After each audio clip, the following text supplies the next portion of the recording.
ESPN ranks all 138 FBS college football programs. We'll tell you where Louisiana landed here on Ragin Rundown.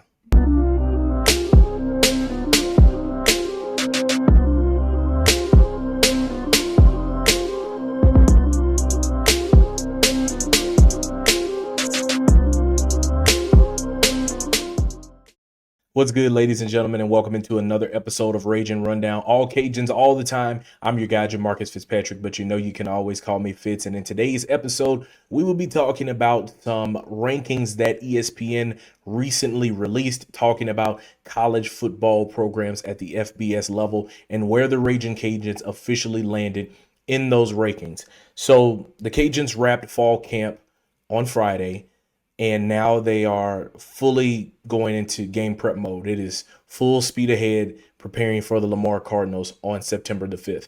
Recently, ESPN released a couple of articles on their website, and we're going to talk about all of them. The first is from David Hale, who wrote this article on August the 14th, ranking all 138 FBS teams in tiers.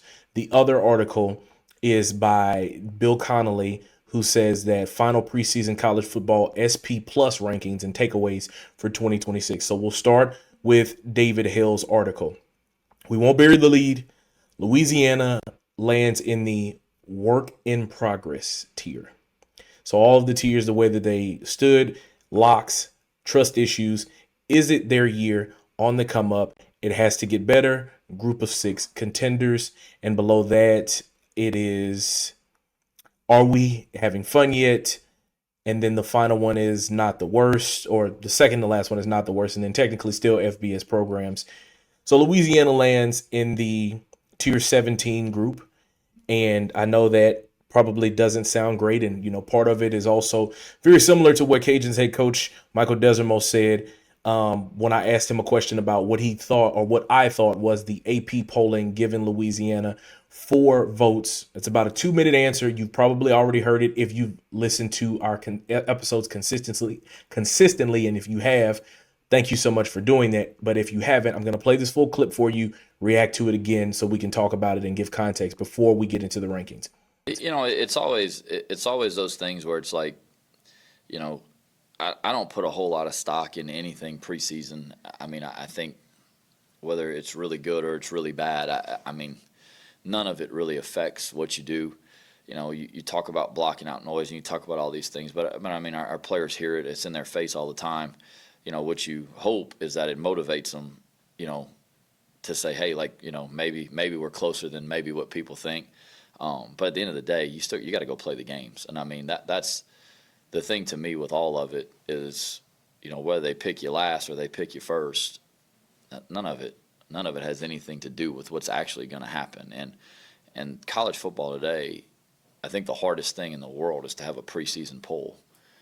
I'm talking about conference or nationally, that's the hardest thing in the world to do because, there's so many factors that go into it. I mean, and even teams that, and there are some teams, right, that they do a really good job in the portal, and they're able to go get, unique players that have produced. You still have to put all that together, and you still have to create chemistry and do something with. So I think, I think that stuff that, yeah, I don't know. I mean, I guess it's nice to think that people, give you some respect in that sense. But I mean, at the end of the, at the end of the year is where you want to be there. So for us, we have a lot of work to do to be in that talk at the end of the year. We're not a top 25 team right now. We have a lot of work to do to get there. So for us, it's got to be about today and about the practice today and trying to get better. So it's got to be about the work. It's got to be about focusing on what you do at the end of the season rather than the beginning. But again, all of this is just something to consider when it comes to what national media is gathering based on some data, and then others is just more of an opinionated scenario. This first poll or ranking, like I mentioned, where they're ranking in tiers, is more so based on an opinion base. So the Cajuns are obviously not alone in this tier. Among them are also Colorado State, Georgia Southern, Kennesaw State, Louisiana Tech, North Texas, and Utah State. So now does that mean that ESPN thinks Louisiana is going to be bad? Not necessarily so, but it does tell us something. ESPN sees a team with a lot of questions leading into 2026. We've talked about it multiple times on this episode. How good is the running back room actually going to be? How will the receiving core behind Shelton Sampson come to gel? Now, as we have talked progressively through fall camp, these guys have looked good, but now we have to go and see them prove it against another opponent. And what ESPN looked at in some of that is it's important because ESPN is essentially saying that there is a path for these teams to be good, but they have to go out and prove it. There are enough questions that we're not ready to put them among the teams that we trust. And that's a fair distinction. And Louisiana, like I mentioned, is not alone. Some of those other teams that are in the mix, I've already read off to you. So this isn't ESPN saying Louisiana is one of the worst teams in the country by no stretch, but it is saying that the Cajuns are a team that still have to prove something, and they absolutely do, as you just heard Michael Desormeaux say it in that soundbite. But here's where it gets interesting because one of the stats that they put in the article down below is that 4 of Louisiana's 5 FBS wins last season came by 4 points or fewer. That would be first the Marshall game where they won in double overtime 54-51. The second was against Texas State where they won by 3, 42-39. The third was Arkansas State, the goal line stand that they had there on Thursday night, winning 34-30. And the final was the season finale against ULM at home, winning in overtime 30-27. The fifth FBS victory that they had was by 9, where they beat South Alabama on the road 31-22. So every FBS win Louisiana had in 2025 was a one-score game, essentially.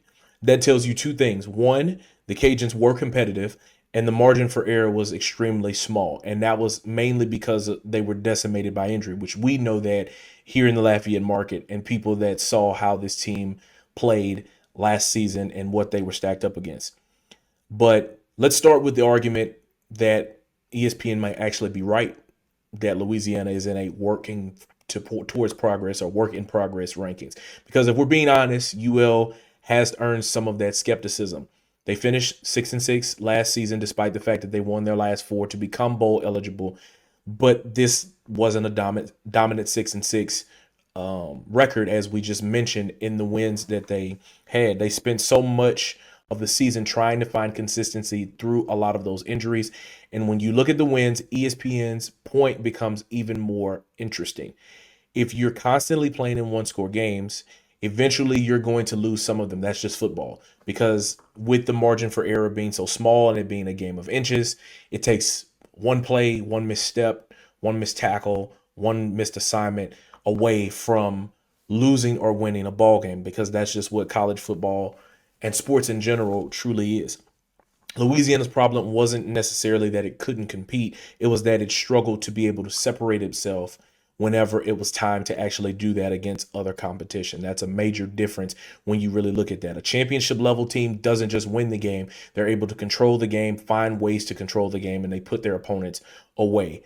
So Louisiana in year 5 for head coach Michael Desimo, they have to get away from, hey, we found a way to win, to we controlled the game from start to finish and we went from there. That's the next step that they have to take. And I think that's probably what ESPN is looking at.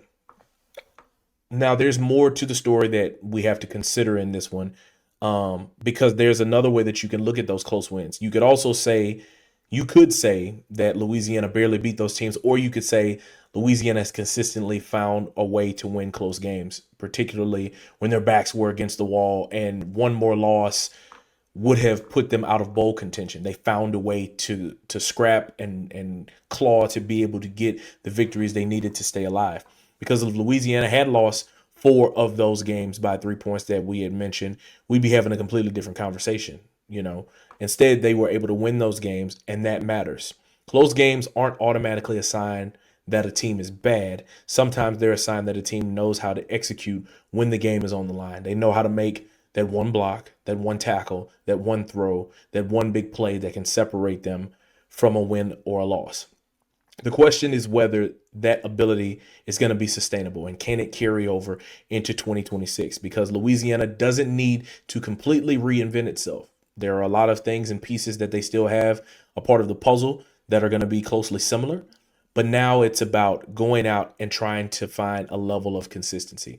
having better starts, having greater offensive efficiency, having more explosive plays, being able to get off the field on third downs defensively, getting sacks. A lot of the things that we've talked about in previous episodes on the channel that you can check out. Because if you're going to play a bunch of one-score games, eventually, like I've said, one bad possession, one bad play can determine your entire season, and that's just not sustainable. There was another analytic or another article that Louisiana was mentioned in that ESPN wrote, and we're going to talk more about that and what it could mean and if it is really telling about what Louisiana could be in 2026 when we return here on Ragin Rundown.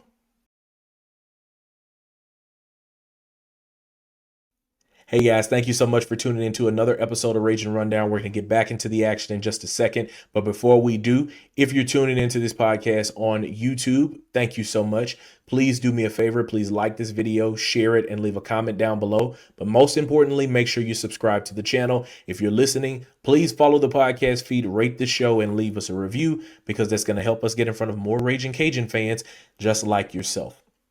The second article that I would like for us to consider is, again, written by Bill Connolly, and it is mentioning the final preseason college football SP Plus rankings and takeaways for 2026. So you may be wondering, what is SP Plus? SP Plus is a tempo and opponent adjusted measure of college football efficiency. It is a predictive measure of the most sustainable and predictable aspects of football, not just resume rankings. Along those same lines, these projections aren't intended to be a guess at what the AP Top 25 will look like at the end of the season. These are simply early offseason power rankings based on the information that ESPN has been able to gather. Some of the things that they are considering are returning production, recent history, recent recruiting, and coaching change effects. So across the board, things have looked extremely different. How it all looked in the Sun Belt: James Madison was ranked 70th. ODU, Old Dominion, was 93. Troy was 97. Marshall was 98. Louisiana Tech was 99. UL was 102.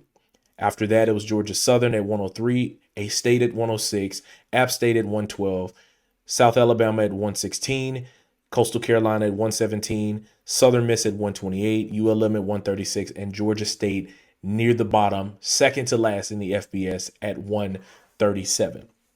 So if we're looking at all of these places, James Madison would be first, and then Louisiana would fall sixth. And based on the teams that are listed, James Madison would be at the top in the East. Troy would be at the top in the West, followed by Louisiana Tech being a newcomer in second, and UL in third place in the West, if that's how it's all being considered. The thing that is extremely interesting about this entire polling is the rankings that they have considered for each section. So they have the total overall grade that they have, which Louisiana, being ranked 102, the grade that they give them is I'm pulling up the wrong article. Let me scroll back down to the bottom of it.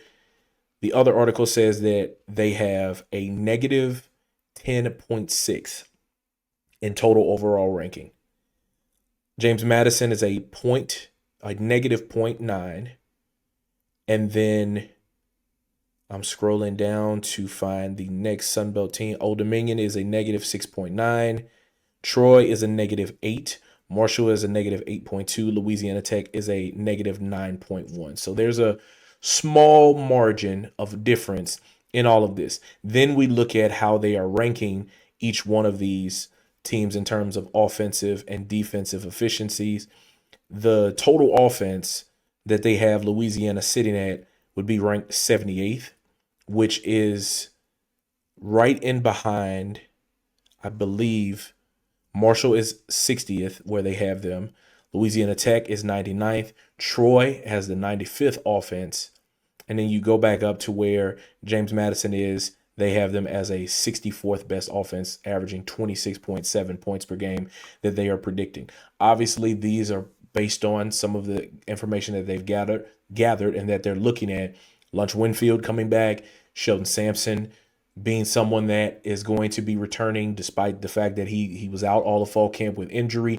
If he is able to fully recover and be healthy and available for week 1, it will be very interesting how good this offense can truly be, which we've talked about that previously. The next thing to consider is the defensive level that they're at. They have them at 119, giving up 34.6 points per game. So that's about a 10-point margin where they would be looking at in games. Again, about closely to a one possession game that Louisiana would be in. So that means ESPN overall believes that the Cajuns are simply right on the bubble of being able to flip the script and go from being a potentially good team to actually being a contender, and even more so, a championship caliber program.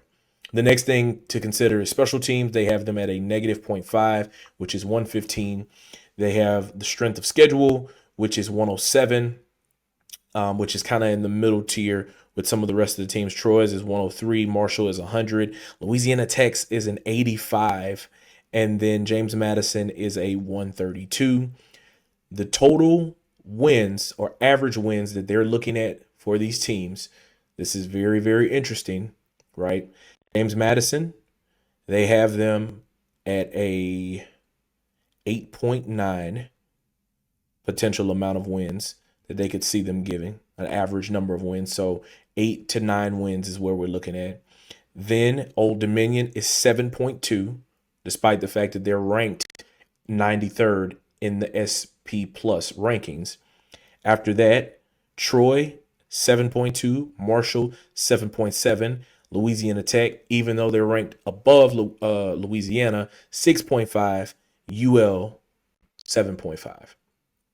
So essentially, again, they are saying that Louisiana is right on the bubble, near the middle of the pack, to say they are one play, one swing, one play away, one big moment, one big catch, a swing of momentum. That's better. A swing of momentum away from potentially being a 6-6 to even an 8-win team. And like we've talked about before, a couple more wins for the Cajuns last season, and they could have potentially been playing for the Sun Belt Championship game. Like, that's how close the margin for error was, and that's how close the parity truly is in the Sun Belt. It could be anybody's league from a year-to-year basis. But the thing that Louisiana is going to have to lead into is that they're going to have to find ways to win football games. They're going to have to be able to control the pace of it, which they try to do in the way that they run their offense. They're going to have to get off the field on third downs, and then they're going to have to score when they have the opportunities to score points. If they can do that with the schedule that they have laid out in front of them, Louisiana has all the tools that they need to potentially get 7 or more wins, which if you're looking at 8 to 9 wins, you're probably talking about being in conversation for a conference championship. Anything above 9 wins, you're playing and representing the Western Division and playing in the Sun Belt Championship game and potentially even hosting it. So we've talked about overall the schedule as it looks, and as the season gets closer and closer, we'll start doing predictions and ultimately looking at opponent breakdowns and seeing what the Cajuns will really be up against. So the first one that we'll be looking at coming up really soon will be the Lamar Cardinals, when the Cajuns open the season September the 5th at 7 p.m. at Our Lady of Lourdes Stadium. And that's when we will know if all these numbers mean anything at all. This is just something to consider. This is not the gospel just because it is on ESPN's website. It's something to consider. So now, like Coach Des said in that soundbite I played for you earlier, it's no longer about where you're starting at. It's where you're going to finish when the season is over. So the Cajuns have an opportunity to silence all the doubters when they kick off on September 5th against the Lamar Cardinals. That's going to wrap up this episode of Ragin Rundown, guys. If you made it to this point in the episode, thank you so much. Please do me a favor if you're watching on YouTube. Thank you so much again. Please like this video, share it, and leave a comment down below. But most importantly, make sure you subscribe to the channel. If you're listening, follow the podcast feed, rate the show, and leave us a review, because that's going to help us get in front of more Ragin' Cajun fans just like yourself. And even if you're a listener, go to YouTube and subscribe. If you're a subscriber on YouTube, find podcasts Apple, Spotify, Amazon, wherever, go and subscribe to the podcast feed, because that will help us continue to go out to the masses and see and be seen by more Ragin' Cajun fans just like yourself. I'm your guy, Jamarcus Fitzpatrick. We'll see you guys next time.